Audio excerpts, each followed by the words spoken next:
Tragedy and heartbreak from South Louisville this evening. The 3-year-old boy who was hit by a car last night has died from his injuries. The toddler was hit just before 10 o'clock last night along Southside and Steedley Drive. That's just east of Iroquois Park. WHAS 11's Isaiah Kim Martinez spent the day in the neighborhood and breaks down what we know tonight. From what neighbors tell me, there are a lot of young kids in this area right off the busy South Side Drive. They say it's why hearing the news of the young boy hits hard with them.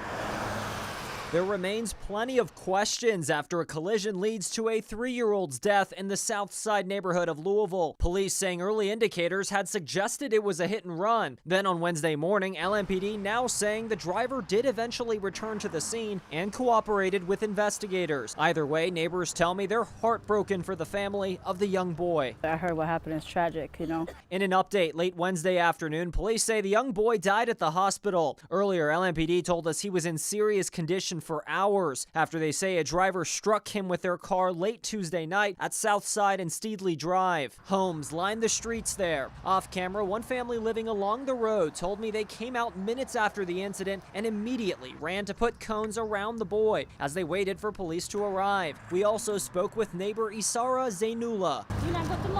She lives a little farther away, but says as a mother of 2 young kids, this is hard for her to hear. When something like that happens, you're just more careful, you know. You're always watching for your kids. Make sure there's safety.